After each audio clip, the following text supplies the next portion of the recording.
আমাদের এটা দেখতেছি অন্যভাবে একটু সাজানো যে একেবারে হ্যাঁ যে দেখে বলার কোনো উপায় নেই। তো আমাদের প্রিন্সিপাল স্যার আছেন, বিদায়ী প্রিন্সিপাল স্যার, আমরা সবাই দেখি বেশিরভাগই এখানে বিদায়ী। আমাদের যে প্রিন্সিপাল স্যার ছিলেন ডক্টর মিজান স্যার, স্যারেরও আজকে বিদায় অনুষ্ঠান।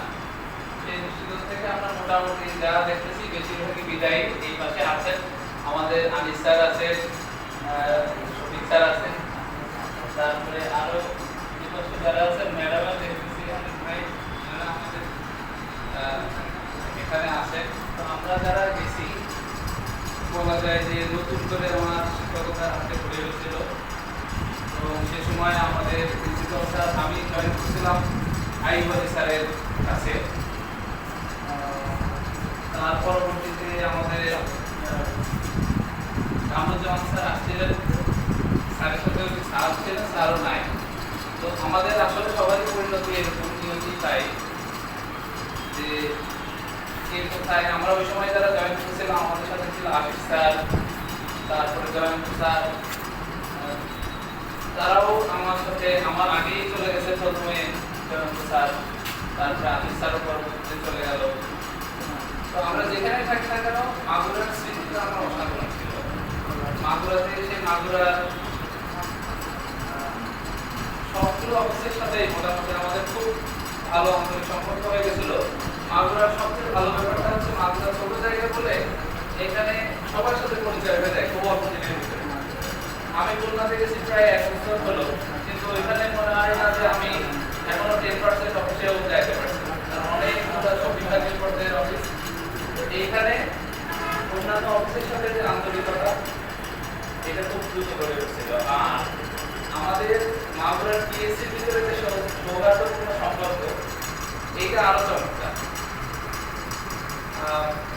আমরা যারা একসাথে জয়েন করছিলাম 38 সিএস নভেম্বর থেকে, তার পরবর্তীতে যারা আসছে সফর আসছে এবং করোনা আসছে, এবং ওই সময় যারা ছিল তাদের সাথে সফর স্যার, তারপরে আমাদের প্রথমে আমার পরিচয় হয়েছিল শিল্পী ম্যাডাম, তার কথাও আমার বলা লাগে। সে অসাধারণ সাপোর্ট দিয়ে গেছেন আমাদেরকে এবং আমার মনে হয় যে সে অফিস সহায়ক প্রধান সহকারী হিসেবে অসাধারণ কাজ করে, তার কথা আসলে বলতে হবে। তার পরবর্তীতে আমাদের সাথে তারপরে জয়েন ছিল অপুরা, অপু সরকার, তারপরে অপুর সাথে আর ছিল মহায়ন আসছে না। তো অনেক পরিবর্তন মাগুরাতে। কিন্তু এসে আমি যখন ঢুকতেছি তখন আবার সেই মসজিদের চেহারাটা দেখলাম, এখানে নামাজ পড়তাম। কিছুদিন আমরা ছিলাম হচ্ছে ওই যে আমাদের যে পুরাতন ওইখানে ছিলাম, সবই আমার মনে হচ্ছে যে নস্টালজিক। এখন এখানে ছিলাম তখন চাপ লাগতো কাজের, কিছুটা খুব ভালো সময় ছিল। এখন এত ব্যস্ততা বাড়ছে এবং এত এলোমেলো ধরনের কাজ, সেই তুলনায় এখানে আমরা পাঠদান করতাম, বাচ্চাদের সাথে মিশতাম, অনেক ভালো ছিলাম। তো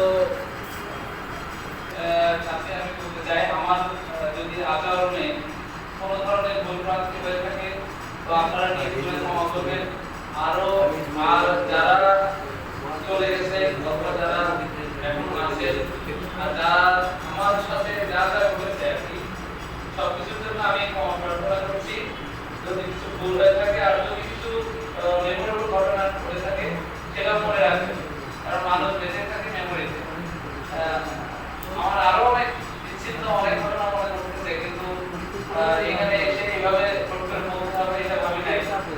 ধন্যবাদ সবাইকে, সবাই ভালো থাকবেন আর আমার জন্য দোয়া করবেন। আমি এখান থেকে যাওয়ার পরে আমি গেছিলাম মূলত আমার তখন ওয়াইফ প্রেগনেন্ট ছিল, তো আমার একটা ছেলে স্বাদ দায়িত্ব সবকিছু চলে আসছে। আপনারা আমার পরিবারকেও আপনাদের দোয়ায় রাখবেন।